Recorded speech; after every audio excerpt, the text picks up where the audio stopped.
I lean closer to my desk, adjusting the letter spacing on Mason and Brooke's engagement invitation for the third time. The afternoon light floods my space, illuminating the metallic copper details I added to the design. Perfect. Almost perfect. My brother deserves nothing less.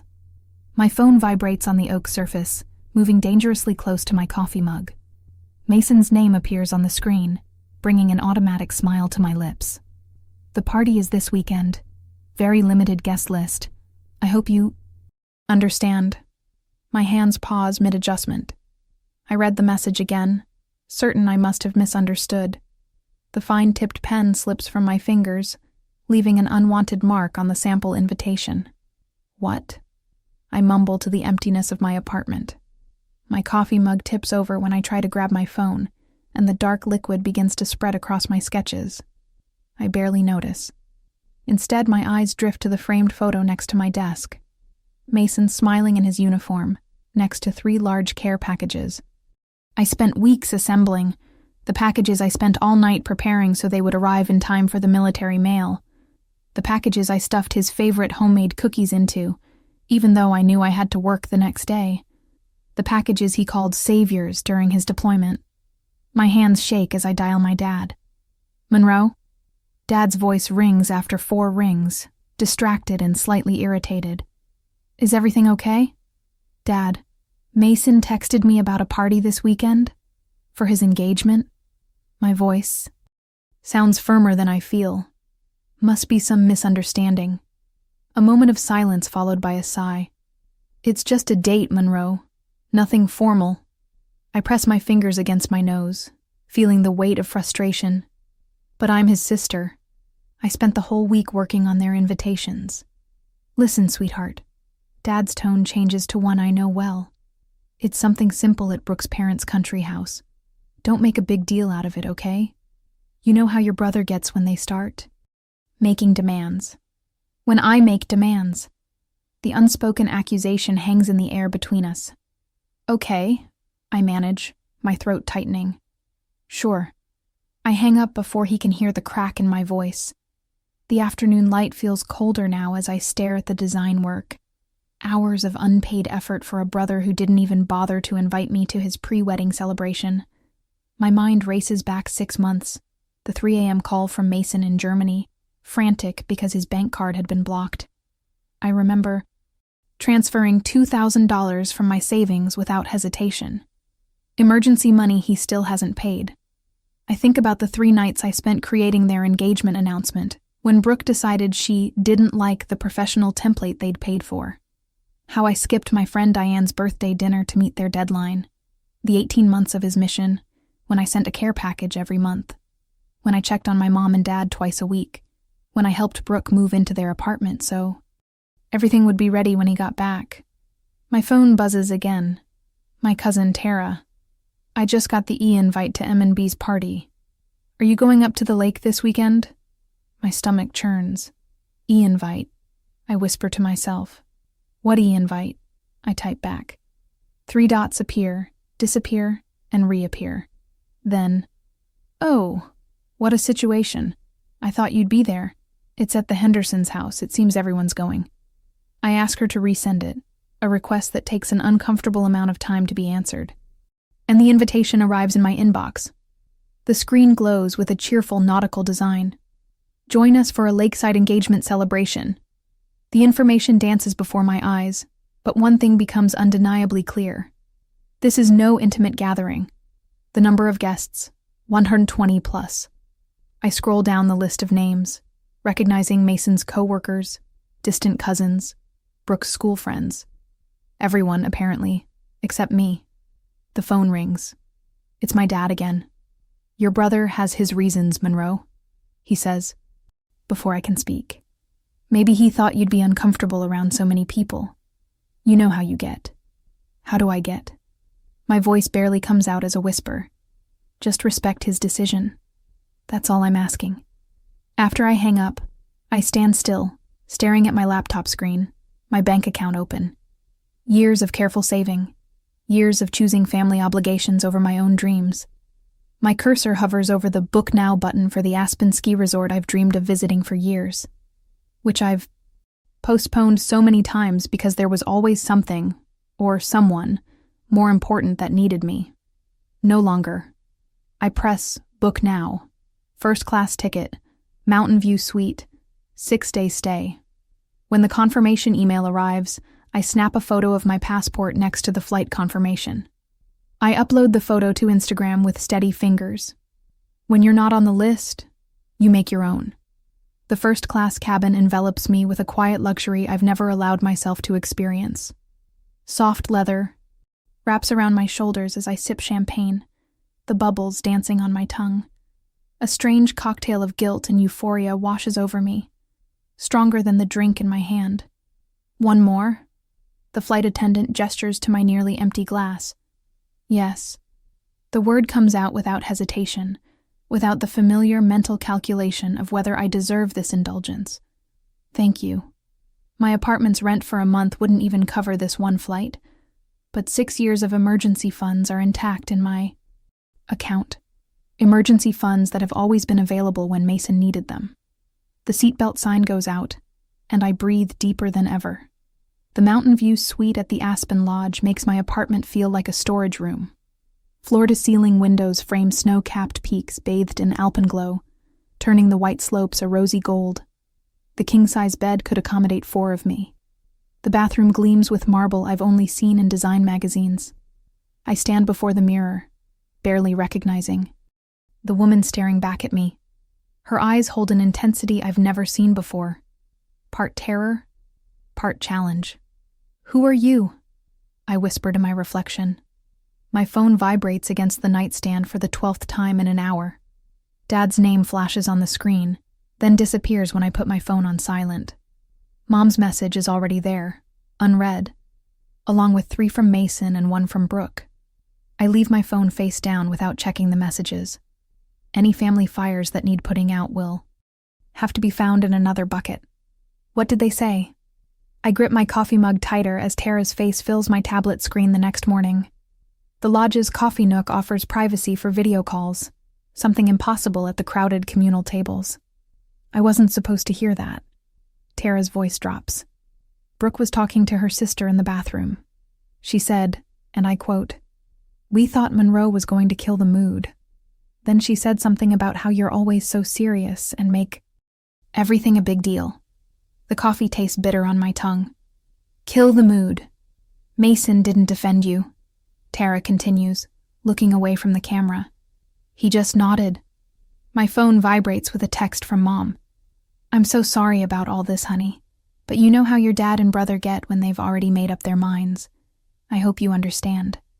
This isn't the first time," Tara adds hesitantly. "Remember Thanksgiving at Uncle Pete's last year? And Mason's reception when he got back? And what's wrong with that?" But even as I ask, the pieces of the puzzle begin to fall into place. The last-minute changes to the venue, the vague invitations, the surprised looks when I showed up. They've been doing this for years, Monroe. I thought you knew. The realization settles like a stone in my stomach. I've been strategically disinvited from my own family for years. You've changed, May. You're finally asserting yourself. Grandma May's husky voice fills my voicemail as I prepare for my first ski lesson. "I've lived too long to see this nonsense. Call me when you're ready to talk. Until then, enjoy every minute of this mountain air." I pocket my phone with a smile I didn't expect to see today. First time on the slopes? My instructor, Kai, adjusts the cleats on my boots with expert hands. His weather-beaten face displays deep laugh lines and a perpetual squint, the result of years of braving the snow's glare. First time doing something just for me, I admit. He nods, understanding much more than I've said. "So you've found some good company." In the afternoon, I join a group of solo travelers at the lodge.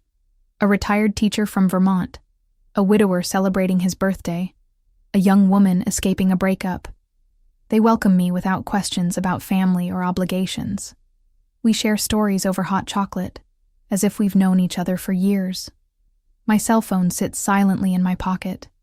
For long stretches, I forget it exists. The beginner's trail is nothing, more than a gentle slope. But as I descend without falling, a feeling of triumph washes over me. The cool air crackles on my cheeks, and my laughter rises like clouds of steam in the mountain air. My body remembers how to move without hesitation, how to lean into gravity instead of fighting it.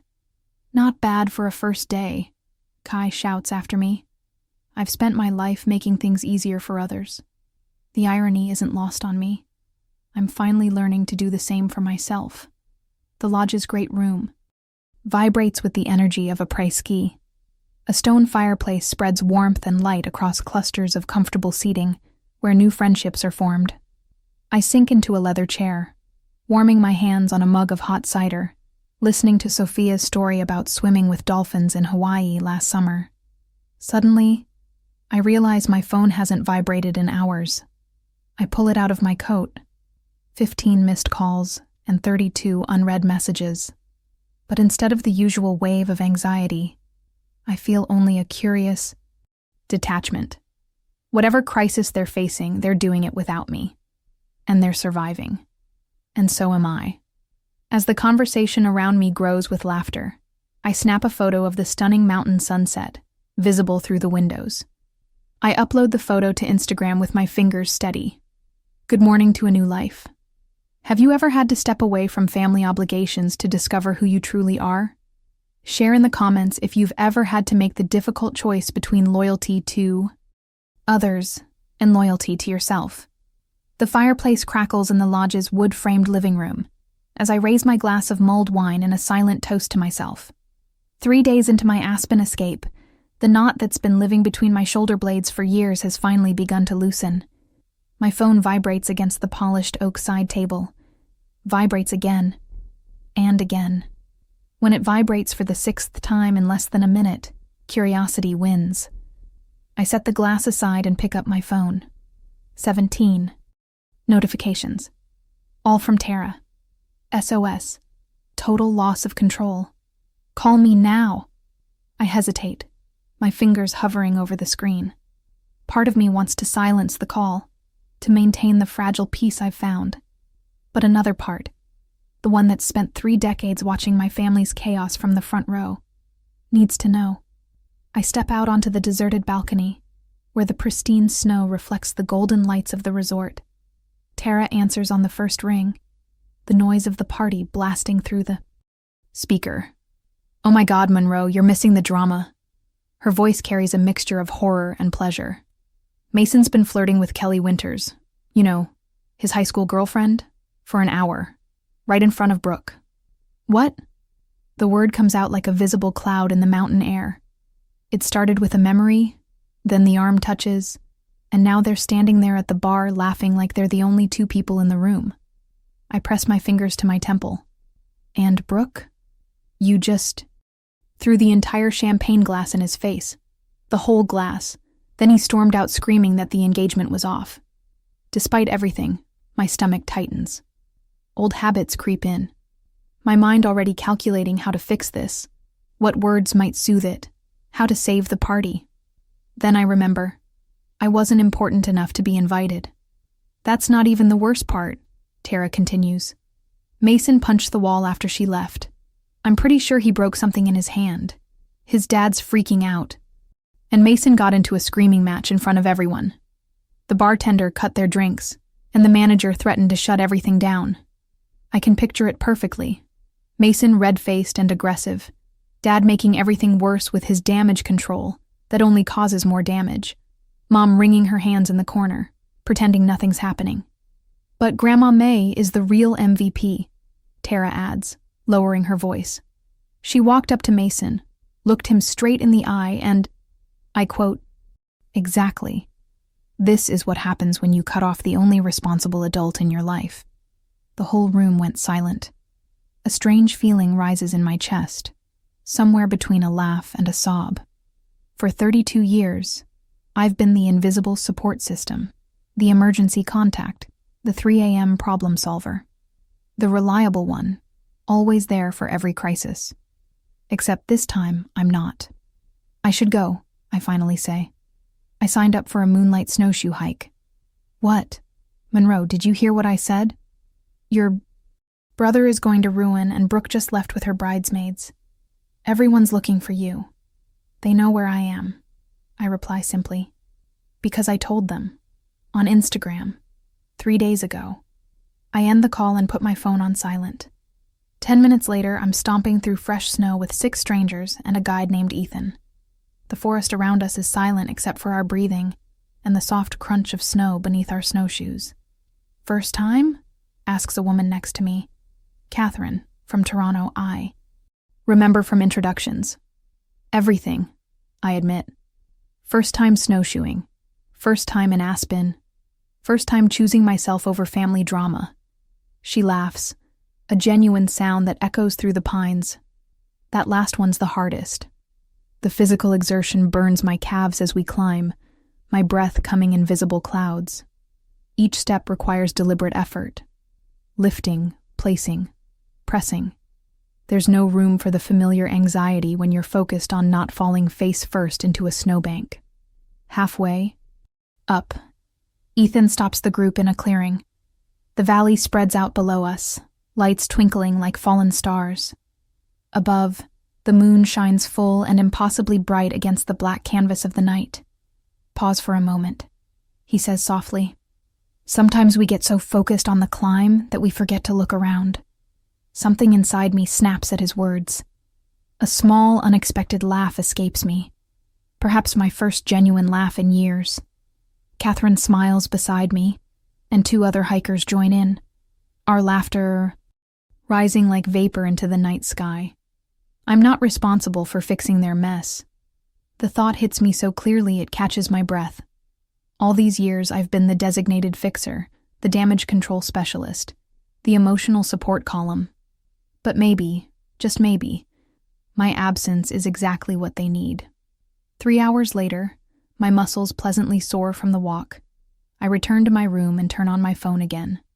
The notifications arrive like an avalanche. 14 messages from Mason, ranging from anger, "Where the hell are you?"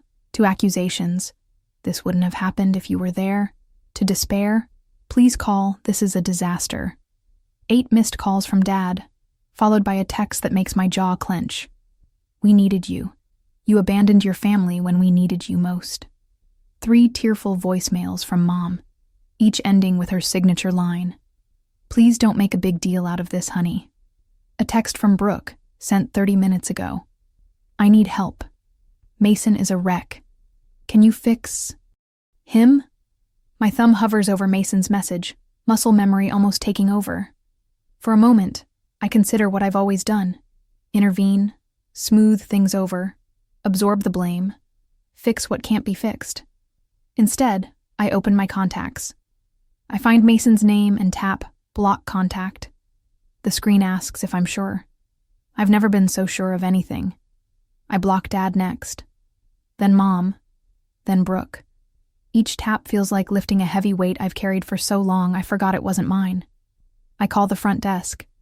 "Hello, this is room 342. I'd like to extend my stay for 4 more days, please."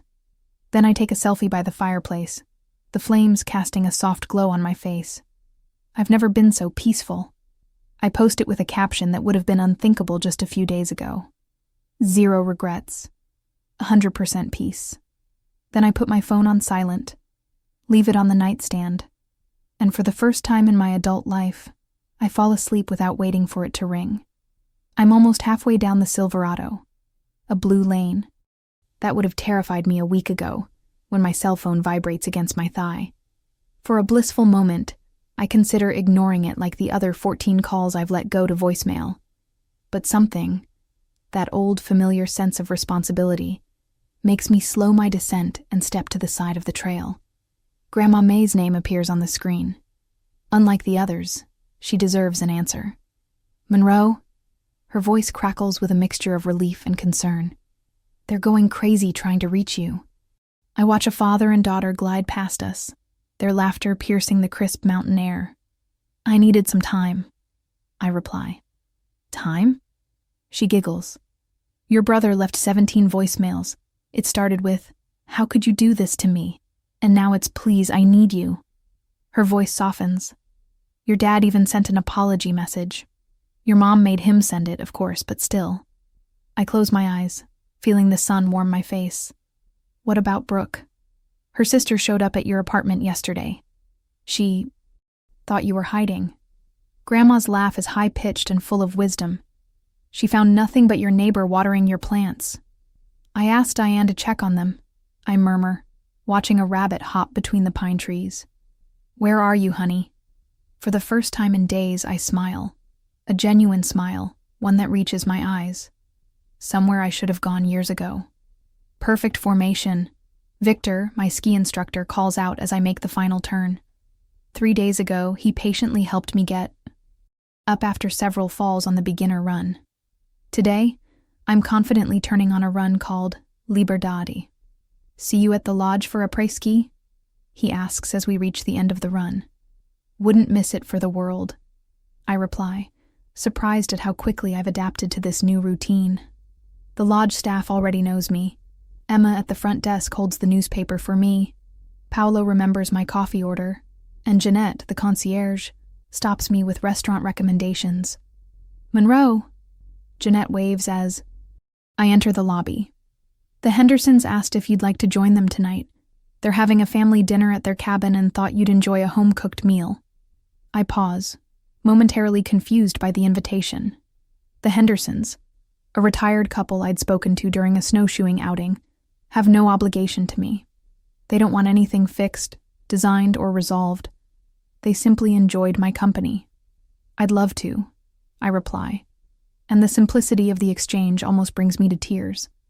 Later, in my room, I open the leather-bound journal I bought at the gift shop.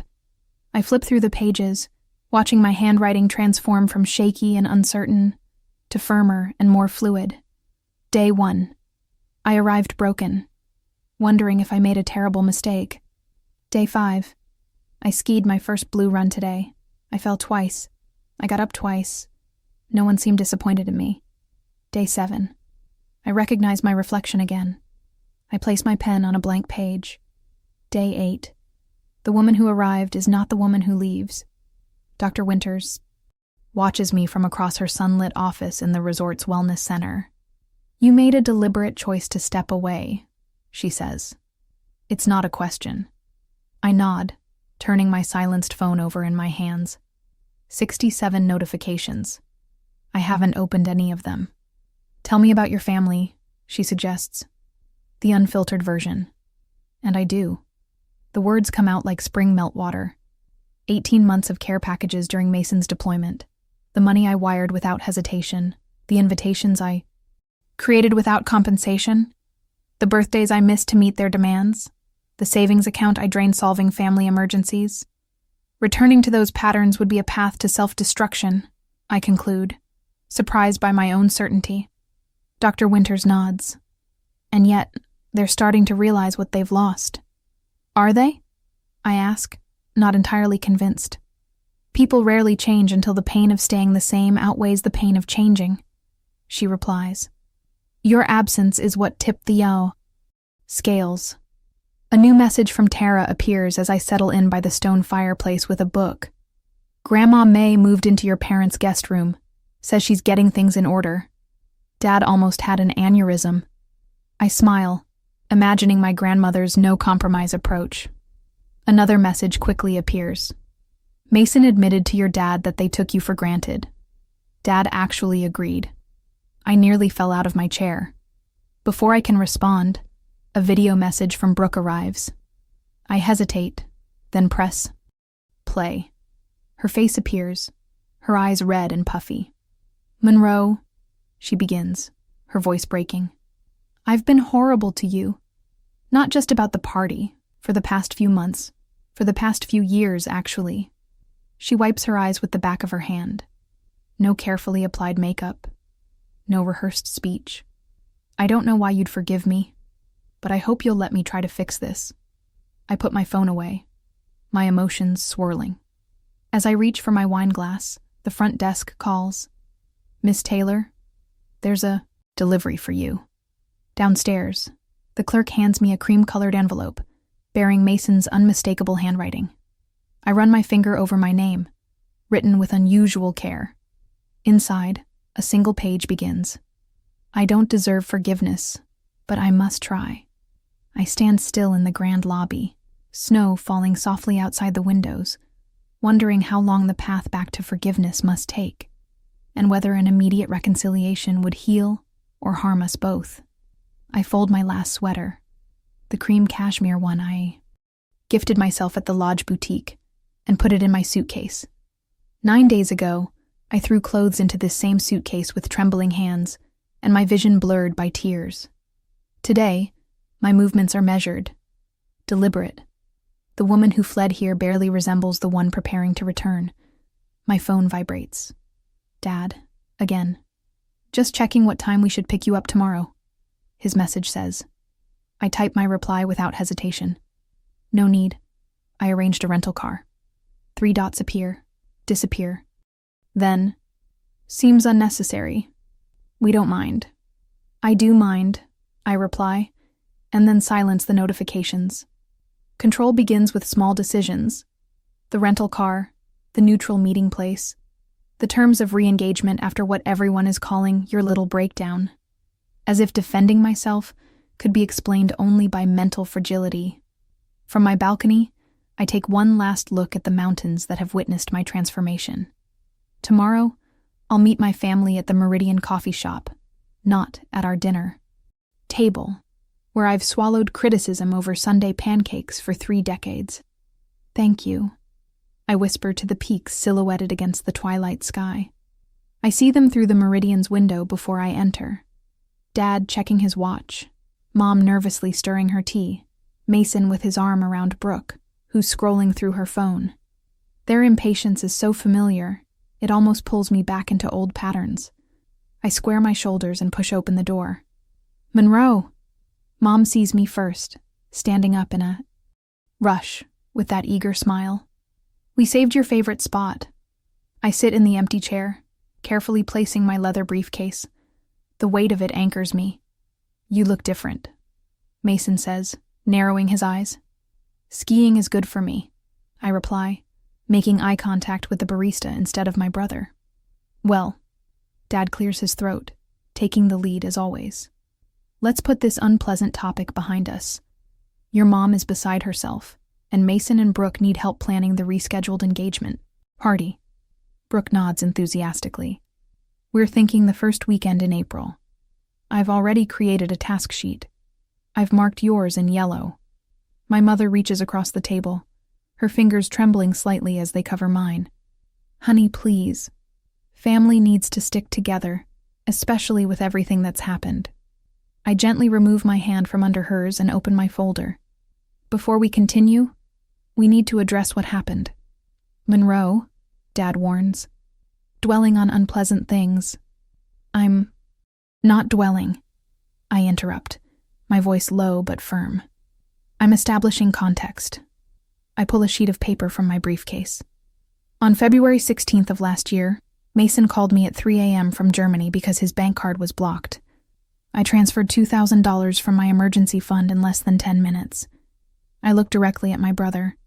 That loan remains unpaid. Mason shifts uncomfortably. I was hoping. Last September, I continue. I went to Diane's birthday dinner to finish her engagement. Announcement. Because Brooke wasn't happy with the professional design you'd already paid for. I place my phone face up on the table. And here are the messages from Dad telling me not to make a big deal out of it when I was excluded from an engagement party with 120 people.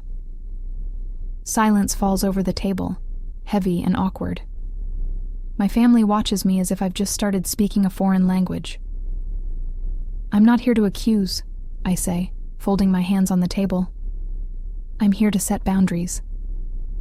Dad's face turns red. Now look here. No, Jack, Mom intervenes with unusual firmness.